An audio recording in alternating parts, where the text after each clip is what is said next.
Hi everyone, I'm doing a review of this spring's Lagunitas Born Again Yesterday.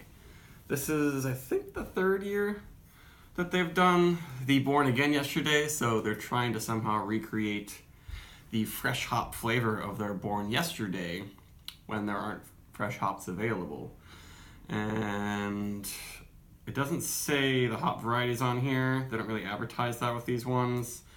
It's probably similar to Born Yesterday. They just use a big mixture of like Mosaic, Equinox, Citra, Amarillo, all those new wave hops. And it seems like both the Born Again Yesterday and Born Yesterday are done in a hazier, very close to New England style IPA manner, whereas no other Lagunitas IPAs are like that.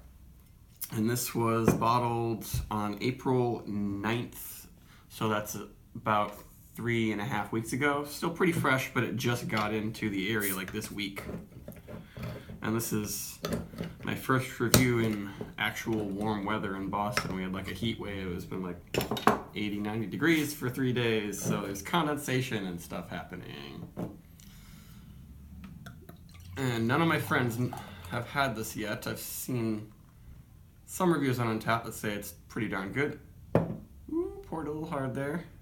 So the past few years, the Born Yesterday series, I've always said has been like the best IPA for your money. I got a 12-pack of this, and it retails for $20 or less around here. And it's not super duper hazy, but it's got more of a haze than just about any other Lagunitas beer. Like, I can see my finger through there, but not super well. It's very pale. The head is looking pretty good, but it is rather hot and humid, so it's probably going to die down really quickly. And I'm smelling strong aroma.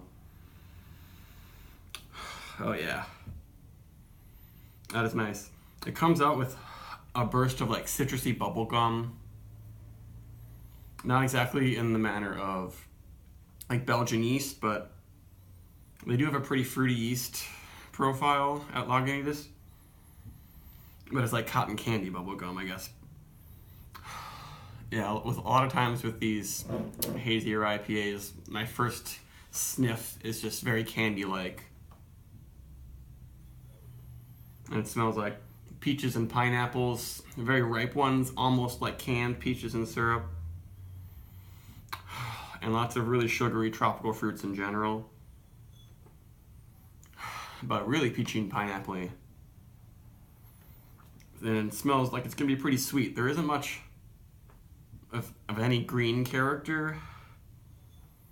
I mean, I can tell it's hop-derived aromas, but it's not scallion-y or any of that sort of thing that I often get.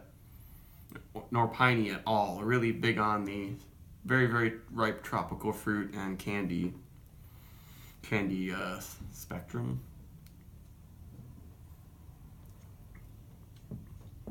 Not a super full body, but pretty much the same flavors. And not really intense.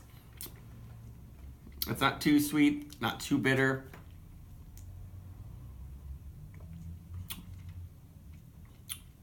There's a little bit of earthiness, a little bit of woodiness that's coming out. I didn't mention that it's 7.2% alcohol this year. Let's see if I can get some more sediment in there. Not really anything sticking to the bottom. It doesn't really add much more haze.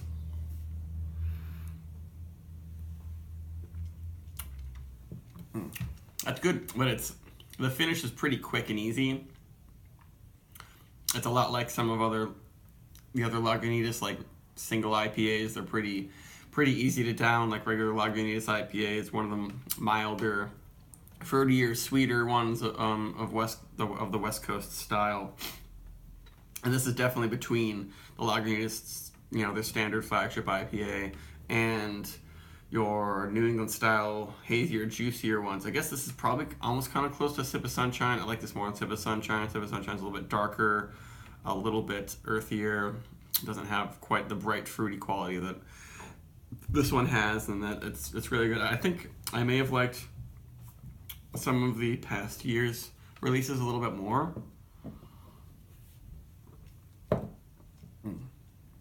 They may have been a little bit more intense. I mean, this is not. I guess it's not that mild.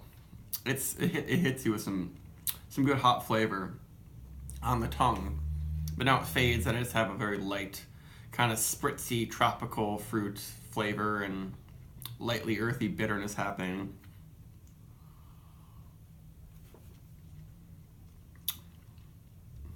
Yeah, it's a very similar bitterness to other Lagunitas beers. It's nothing like their bigger, more bitter, more malty IPAs. This one is not very malty at all. It's really just providing some sweetness for all the hops.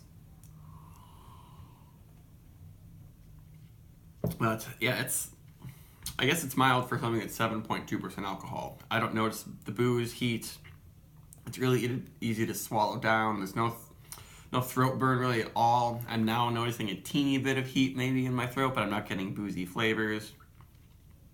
And now it's developing a little bit of a savory spiciness that I also remember from the other Lagunitas IPAs.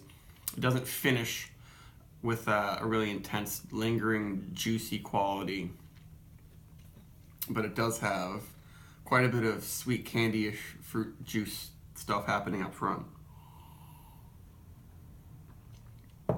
And it's actually, I think, really good if you want sort of your New England IPA flavors and overall sensation, but in something that's less thick, a little easier to drink, not very sweet, a little bit more refreshing. Though I would say that it's still got a good amount of sweetness. It's not super dry. It's very well balanced, I guess I would say, and a good one for this weather. I would give it, probably a 4 at least, close to a 4.25, somewhere in between there. It's not knocking my socks off, but for a beer that comes in a 12-pack at your standard like craft 12-pack price, I still don't think there's any IPA that beats this. It's really nice that for the same price that you pay for this, you'll get 4 tall boy cans of some other IPA. And this is really well done, and it's available, I think, all over the country. Maybe even, I don't know if it's available in Mexico or Canada. It should be, might as well. But I highly recommend trying it. I don't know if it's in 6-packs also, it might be. But I think it's really worth getting the 12-pack. But get it soon because, it's going to be a month old in a few days. So it's going to start going way downhill. I wish I had gotten this a little bit fresher, but it's still tasting really fresh and potent. So, that's it. Goodbye.